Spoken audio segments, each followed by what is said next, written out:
est Geneviève Herbé et Alain Barbeau.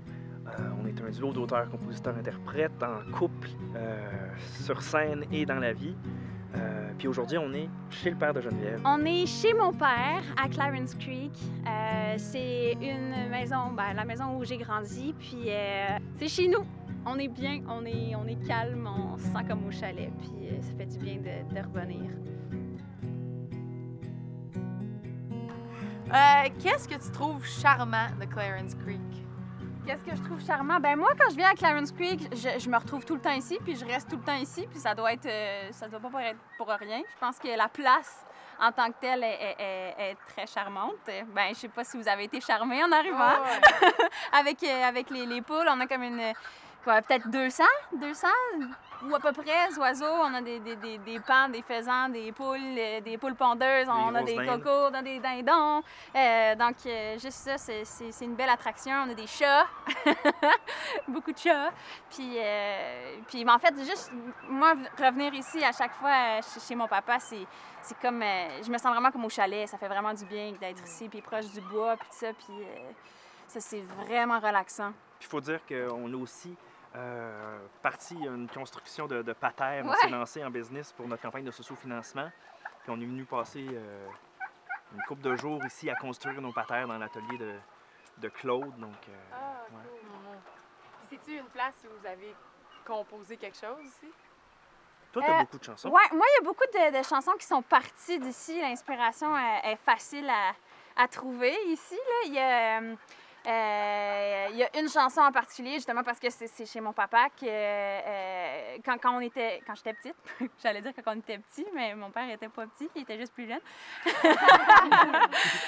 On regardait les étoiles, parce qu'on est loin de la ville, fait qu'on a une belle vue sur les étoiles, puis au mois d'août, on regardait les étoiles, puis on s'est amusé à reconnaître le ciel. Puis nous, on connaissait, à part la grande ours puis la petite ours, on connaissait pas vraiment les étoiles, les noms puis le ciel. Donc, on a commencé à donner nous-mêmes des noms aux étoiles par rapport à comment on les reconnaissait. Puis c'est toujours difficile parce que quand tu pointes une étoile, on dirait que c'est juste toi qui sais laquelle que tu pointes, puis on réussit à se donner des repères. Ils le font puis, encore quand je viens, puis j'ai aucune idée de quoi. Je suis comme, hein? Fait que, ben c'est ça, il y a toutes sortes de belles petites choses comme ça qui se passent, puis ben ça a inspiré une chanson qui se retrouve sur notre album aussi, puis ben ça a inspiré ça, mais il y a juste le fait d'être ici, puis l'essence puis l'énergie de la place en a inspiré plusieurs qu'on fait ensemble maintenant. Est-ce que c'est un peu ça qui vous a inspiré à aller à une place comme, pas dans ce genre-là, mais un peu qui rôde alentour de ça pour votre album? Où est-ce qu'il y a le calme, où est-ce que c'est loin de la ville, où est-ce que, tu sais, comme c'est plus... Mais ce qu'on fait comme musique, tu sais, c'est hyper folk. Donc oui, nous autres, on voulait pas être dans le stress de la ville, puis de devoir être dans le trafic ou de stresser le matin pour se rendre au studio. Donc oui, c'est pour ça, en fait. Sûrement que ça a influencé. Ben, l'énergie de base est partie d'ici, fait qu'on voulait poursuivre là-dedans, puis c'est ça qui nous représente le mieux, je pense. Tout se créer un petit peu, pas tes premières chansons, mais pratiquement un peu ici, fait que c'est peut-être genre un retour à ça, de cette façon-là. Mais c'est cool. Oui, ben c'est une place où on se sent bien. On est allé dans la sérénité de cet endroit-là pour la création puis pour la réalisation de l'album. Ouais. Puis ton vécu, Alain, c'est-tu comme, il y a des similarités avec ça, où est-ce que tu as grandi, toi? Mais moi, j'ai grandi sur un chemin qui était à la base assez tranquille aussi. Des poules partout aussi? Ou... Pas de poules, Pas de pas de poules. poules. Non, il n'y avait pas de poules. Mais là, avec les années puis tout ça s'est développé un peu plus. Mais mon père est né là, mon grand-père est arrivé là en 1960, puis c'était juste des champs là, dans ce temps-là. Fait que oui, moi, je retrouve un peu cette tranquillité-là ici, en fait. Y a-t-il une légende urbaine à Clarence Creek? Légende urbaine, je sais pas, mais je sais qu'il y a une histoire de probablement le dindon le plus attachant du monde qu'on a eu ici. Le premier dindon, ben, c'était un dindon sauvage. Et il s'appelait Gulu. On lui avait donné ce nom-là à cause d'Astérix Obélix. Dans Astérix Obélix, ils appellent les Gulu-Gulu. Puis ben, j'avais trouvé ça vraiment cute. Fait que, on l'avait appelé Gulu. Puis c'était vraiment la mascotte de la place. Dans le fond, il se promenait en liberté partout. Puis il était toujours super fier. Il venait toujours autour de nous autres. Puis moi, j'arrivais, j'avais peut-être, 8-9 ans, puis je venais visiter mon père. Puis la première chose que je faisais, c'est quand j'arrivais, je courais aller voir Gulu, puis je me mettais par-dessus, puis je donnais une grosse caresse. Oh my God! Je donnais une grosse caresse, puis il aimait ça, il se collait le cou contre mon cou, puis je frappais sur le ventre. Ils ont comme des sacs d'air en avant, puis quand tu tapes dessus, ça fait comme un boum-boum. Elle le fait Puis, des en fois tout avec Ça fait pas le même son-là. son! Fait que Gulu, c'est la légende de Clarence Creek.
T'en veux? Qui part